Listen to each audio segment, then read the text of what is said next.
Sud Radio, 19h-19h30, les vraies voix du sport. Les vraies voix du sport, spéciale 12e journée de Ligue 1 qui commence ce soir. On est à un tiers du championnat donc. Et un championnat passionnant où il y a en haut de tableau 4 équipes en 6 points et en bas de tableau 6 équipes en 3 points. On est en compagnie de quelqu'un qu'on aime beaucoup avoir dans les vraies voix du sport. Bonsoir Chérif Guémour, journaliste à SoFoot. Bonsoir Philippe, bonsoir à tous. Alors ça commence dès ce soir avec Ajaccio PSG. Est-ce que c'est un déplacement piège pour un PSG qui est pas au mieux, avec Ajaccio qui va mieux au point d'aller gagner au Vélodrome il y a 2 journées? Oui, c'est un match piège, tout à fait. On a vu comment Ajaccio avait gagné, en plus avec la manière, oui. Parce qu'ils sont pas arrivés avec un plan, ils n'ont pas mis les barbelés autour de leur but, c'était assez convaincant. Et puis il y a cette équipe du PSG qui malheureusement ces temps-ci est repartie un peu dans ses travers, c'est-à-dire c'est inégal dans le jeu, il y a des temps forts, des temps faibles, ce qui n'était pas du tout le cas du début du championnat du PSG, où là c'est vraiment la machine à écraser, à marquer but sur but, qui connaissait pas trop de temps forts, qui prenait pas trop de buts, et là c'est un petit peu changé. Donc voilà, donc oui, match piège pour Paris, donc ils partent favoris quand même, on est sérieux. Je vais te poser une question, Chérif. La baisse de régime du PSG, je suis très médisant. Hein. On est à 1 mois et 1 jour du premier match de l'équipe de France, mais il y a peu d'internationaux français au PSG, mais ils sont tous internationaux, ils vont tous jouer la Coupe du Monde. Est-ce que les gars lèvent pas un peu le pied avant la Coupe du Monde pour en avoir sous la chaussure ? C'est dans les esprits, incontestablement. Je m'y attendais un peu de la part notamment de Messi et Neymar. Oui. Je me rappelle que l'année dernière, c'était une saison un peu galère, un peu catastrophique pour Paris, enfin Ligue des Champions, je veux dire. Et on a tout de suite remarqué l'attitude de Neymar et Messi quand ils sont retournés en sélection, en Argentine et au Brésil. Ils resplendissaient, ils étaient en pleine renaissance, et on a vu toute l'importance qu'ils attachaient encore à la sélection nationale. Par contre, c'est plutôt une bonne nouvelle, c'est-à-dire qu'on a retrouvé Neymar, qu'on a cru perdu pour le football. Ouais.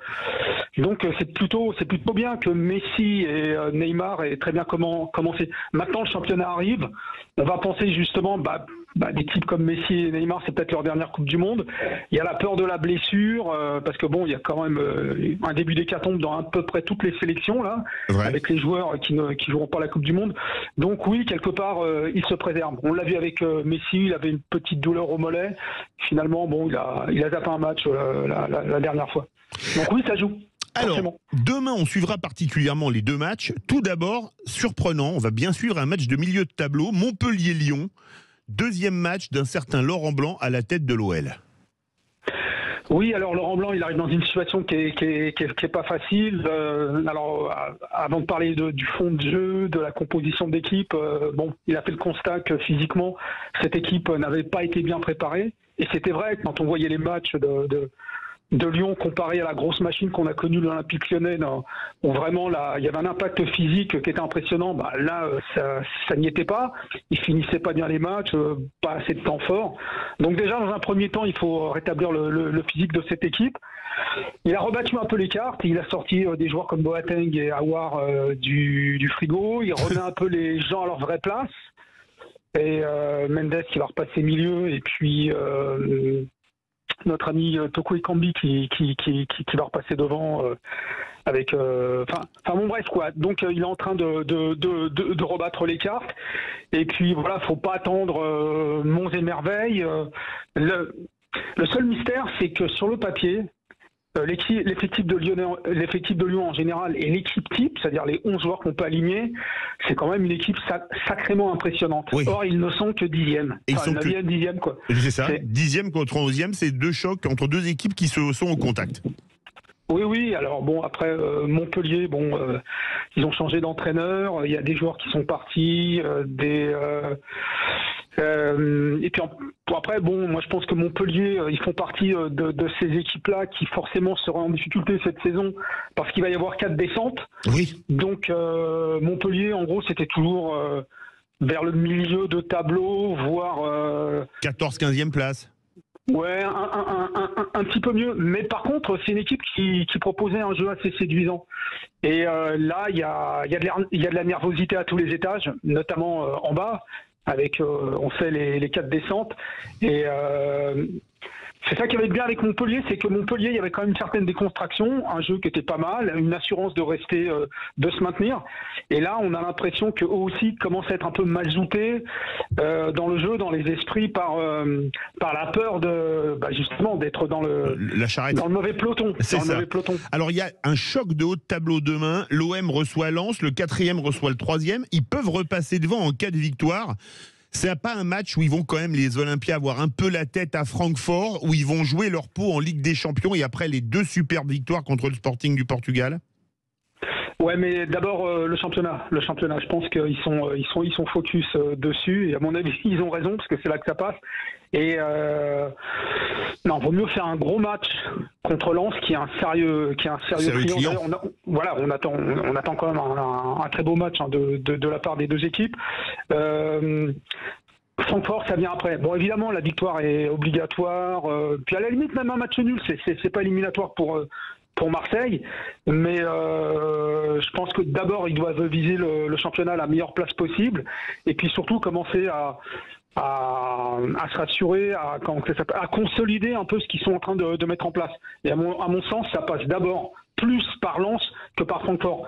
S'il y a un mauvais résultat contre Francfort, c'est pas grave. Évidemment, il y aura la déception, mais d'abord moi j'attends Marseille contre Lens, pas contre Francfort. Même si on leur souhaite le meilleur, attention. Voilà. Bien sûr. Pour l'indice UEFA des clubs français. Le surprenant Lorient va à 3, ils sont 2e, ils peuvent conforter leur seconde place, Chérif.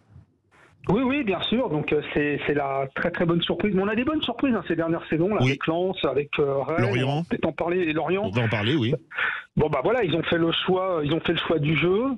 C'est pas encore au point. Le Brice, sa première saison. Tout seul, je veux dire, en tant qu'entraîneur.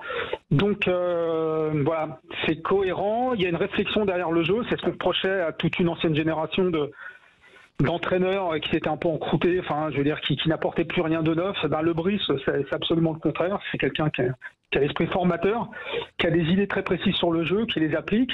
Et ce qu'il y a de bien, c'est que c'est juste le début. Parce que là, pour l'instant, il a joué sur les fondamentaux, c'est-à-dire une bonne défense, prendre le moins de buts possible. Il joue plutôt en contre qu'en possession, mais avec un esprit collectif. Il y a des très très belles remontées de balles, des beaux comptes en 3-4 passes. Il y a une réflexion derrière le jeu.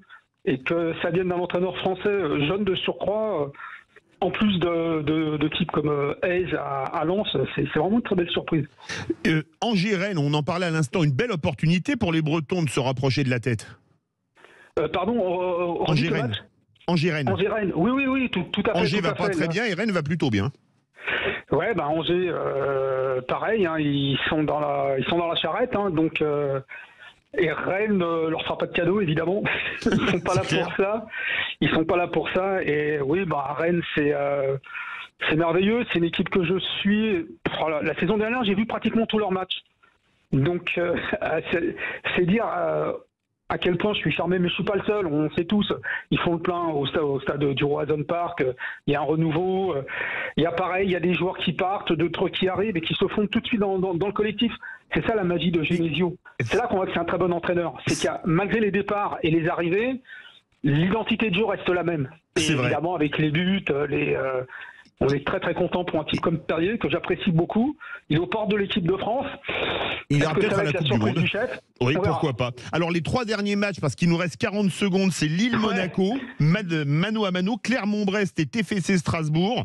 Les Auvergnats et les Occitans qui peuvent faire encore plus douter les Bretons et les Alsaciens qui vont pas très bien. Il nous reste 20 secondes, Chérif. Elle est passionnante cette Ligue 1 quand même, tant en haut qu'en bas de tableau. C'est bien serré, c'est bien sympa.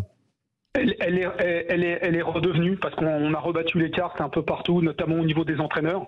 Il y a des jeunes entraîneurs français à qui on a laissé leur chance, puis des entraîneurs étrangers, parce qu'on était un petit peu, je dirais, protectionniste entre guillemets avant. C'est un peu moins le cas aujourd'hui. Et surtout, le public revient dans les stades. Et ça, c'est une bonne chose. Merci à toi, Chérif Guémour, journaliste à SoFoot. Et vive le foot, vive le sport. Dans quelques instants, c'est la Pro D2 avec Alexandre Priam, Philippe Spanghero, toute la Dream Team Rugby de Sud Radio. Sud Radio, la station du rugby. On se retrouve lundi 17h avec Cécile de Ménibus et les vraies voix. Mais tout de suite, conseil de famille avec Stéphane Moller.